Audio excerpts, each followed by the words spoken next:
Jeunesse podoroise, jeunesse sénégalaise, jeunesse de ma ville, jeunesse de mon pays.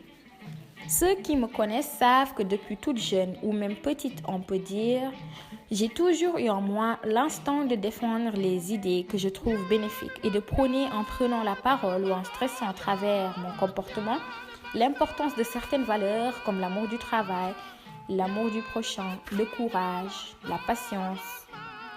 Quand j'étais au primaire, à l'école Racine Cherceau de Podor, je fus porte-parole du Parlement des enfants de Podor. Je parlais souvent devant la ville de sujets tels que l'importance de la lutte pour le retour de la paix en Casamance et de l'urgence de sortir cette belle partie de notre cher Sénégal de la tension. Du haut de ma voix frêle de jeune écolière, je prônais les valeurs desquelles parlaient des siècles avant le Coran, l'Évangile et la Torah. Tout au long de mon cursus scolaire à Podor, j'ai tenu à participer au développement de ma ville, soit en prenant parole afin de donner voix aux bonnes causes, ou en donnant de mon temps dans le seul but de voir se réaliser le progrès commun. On me disait alors souvent et on me dit toujours que vit heureux celui qui vit caché et donc de me taire jusqu'à atteindre le sommet, mes objectifs ultimes. Laissez-moi juste vous dire que la route vers cette réussite est longue, sinueuse et pleine de péripéties. J'attends toujours le jour où j'aurai gravi le 10e de cette montagne et chaque jour, on rencontre de mauvaises surprises que l'esprit rêveur et innocent de l'enfant ne peut imaginer. Camarades, je m'adresse à vous car l'heure de parler a sonné. À l'avènement d'un moment historique et d'une grande révolution qui à jamais changera votre destin, notre destin, pour le meilleur, je prends parole pour vous exhorter tous à vous joindre à cette jeunesse de valeurs et d'éthique qui a déjà choisi Thierno Alassane Sall comme leur leader. Pendant toute notre enfance, nos valeureux enseignants nous ont souvent rappelé « Jeunesse, instruisez-vous, travaillez car vous êtes l'avenir de cette nation ». Nous sommes certes l'avenir de la nation, mais les politiques et nos dirigeants pensent peu à nous et au potentiel que l'on représente. Les années passent, des décennies se succèdent les unes après les autres, des jeunesses naissent, vivent et meurent, d'autres naissent à leur tour, et la situation des jeunes et donc de l'avenir du Sénégal va de mal en pis. Nos valeurs sont piétinées chaque jour davantage. Pendant que dans d'autres pays, les politiciens accèdent au pouvoir pour servir, chez nous, on dirige pour se servir. Servir ses frères, servir sa belle famille, servir ses enfants, se remplir les poches, se gaver de l'argent du contribuable. Thierno Alassane Sall, l'homme de valeur et d'éthique, qui depuis l'enfance, sa jeunesse jusqu'à l'âge adulte, a su vivre l'islam. Comment, en choisissant toujours de servir les pauvres, d'aider les entrepreneurs, de prêter main aux orphelins, aux nécessiteux, aux porteurs de projets? Comment, en se mettant toujours du côté de la vérité et non du mensonge, peu importe les bénéfices temporaires qu'il peut rapporter? Comment, en travaillant et en ne cueillant que le fruit d'un travail dur mais honnêtement accompli?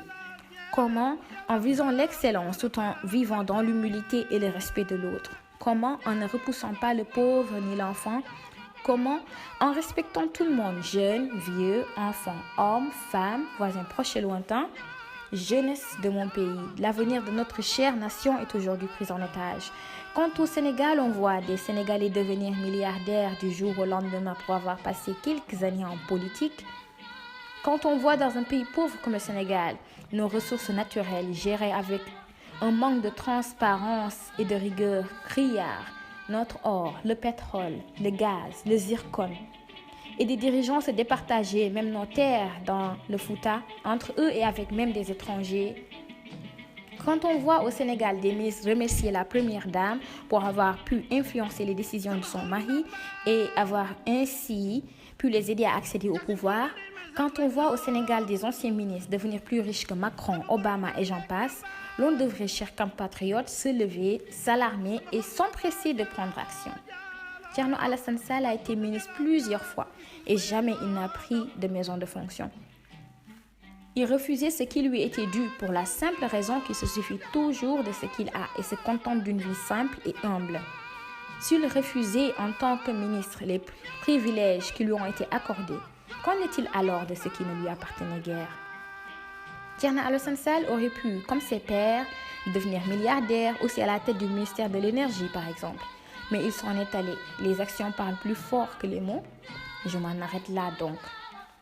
Il a dit non à l'appauvrissement de son cher pays, non à ton appauvrissement et au mien, non à un avenir plus difficile pour toi et pour moi, pour la jeunesse d'aujourd'hui et celle de demain.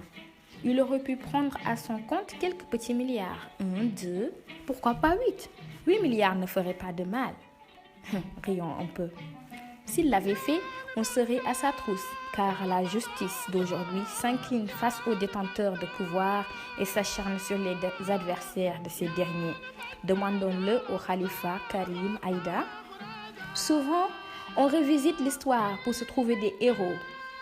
Or, Dieu met sur nos chemins des leaders, des émus, des hommes de valeur, des hommes d'éthique qui, de par leurs bienfaits, nous inspirent à faire mieux et ainsi nous poussent vers un avenir meilleur.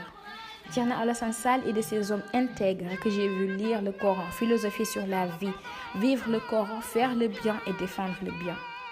J'encourage Thierno car le Sénégal est un pays de valeurs qui donc mérite des hommes et des femmes de valeur comme leaders politiques. Je supporte Thierno car il est juste. D'après Abu Huraira radiallahu anhu, le prophète sallallahu alayhi wa sallam a une fois dit: secours ton frère, qu'il soit injuste ou victime d'injustice. Un homme a dit alors: ô messager d'Allah, je lui porte secours s'il subit une injustice. Mais si c'est lui qui commet l'injustice, comment est-ce que je peux lui porter secours? Le prophète sallallahu alayhi wa sallam a répondu: tu l'empêches d'être injuste, ceci est le secourir. Tout du parcours de Thierno Alassane Sall me pousse à croire que c'est un homme juste, pieux, qui croit au jugement dernier et se prépare chaque jour à cela, en prenant des décisions faciles pour lui certes, mais inconcevables pour beaucoup de gens. Thierno a refusé de se plier au régime de Wade alors qu'il était à la tête de la SECNA au Sénégal. Il fut jeté en mission à l'autre bout du monde, loin de son cher pays, qu'il n'a jamais voulu quitter pour l'amour qu'il porte pour lui.